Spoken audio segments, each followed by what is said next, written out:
বাংলাদেশে কোনো উন্নয়ন রাজনৈতিক ক্ষেত্রে ঘটে নাই। সেই ক্ষেত্রে আমরা বলেছিলাম যে ৭১-এর পরে জনগণের একটা পরিবর্তন হয়েছে, কিন্তু সেই জনগণের পরিবর্তনকে যখন সংবিধানে স্থান দেওয়া হয় না, ৭৫-এর পরে এটা স্থান দেওয়ার চেষ্টা করা হয়েছিল, কিন্তু এটা সংবিধানের কাঠামোর মধ্য দিয়ে অ্যামেন্ডমেন্টের মধ্য দিয়ে করা হয়েছিল, ফলত এটা টেকসই হয় নাই।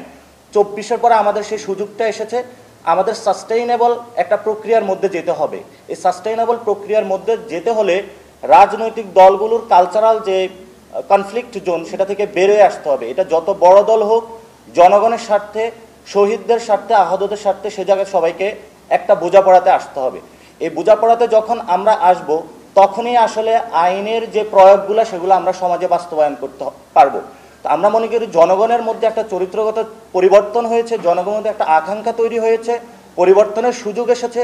সেই পরিবর্তনের সুযোগটাতে সবাই একসাথে অংশগ্রহণ করেছিল মাঠে। ৫ তারিখে আমরা অংশগ্রহণ করেছিলাম, আগামীতেও সবাই অংশগ্রহণ করবে। কিন্তু এই অংশগ্রহণ করে জায়গা থেকে কেউ যদি ক্ষমতার লোভ অথবা অন্যান্য কারণে বেরিয়ে পড়ে, আমরা মনে করি এই সুযোগটা জনগণের সামনে তাদের সেই সুযোগটা তারা মিস করবে।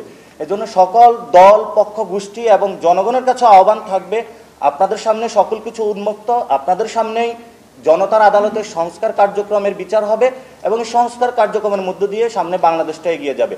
তবে তরুণরা বাংলাদেশের এবং বড় অংশে যারা ওমেন সোসাইটি রয়েছে তারা ঐক্যবদ্ধ, প্রতিশ্রুতিবদ্ধ এই জায়গায় বাংলাদেশকে একটি নতুন জায়গায় নিয়ে যাবে। তা আমরা করে আশা করি পক্ষ গোষ্ঠীর রাজনৈতিক দলগুলো এই বোঝাপড়াটাই আসবে। এটা আমাদের কাছে বোঝাপড়া না, এটা কন্ট্যাক্ট পয়েন্টটা হলো জনগণ, জনগণের কাছে কমিটমেন্ট।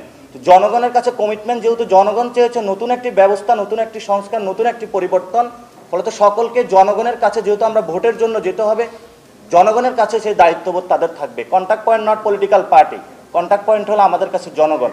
ওই কমিটমেন্টের জায়গা থেকে আমরা কাজ করছি এবং আমাদের কোনো দলীয় এজেন্ডা বা দলকে কিভাবে ক্ষমতা নেওয়া যাওয়া, কিভাবে ক্ষমতার অপব্যবহার বা অপচর্চা, দুর্বৃত্তায়নকে কিভাবে সংসদে নিয়ে আসা, এগুলো পরিহার করে কিভাবে জনগণের মূল রাইট যেটা রয়েছে সেটাকে আমরা সংসদে প্রতিষ্ঠা করা, ওই জায়গা নিয়ে আমরা কাজ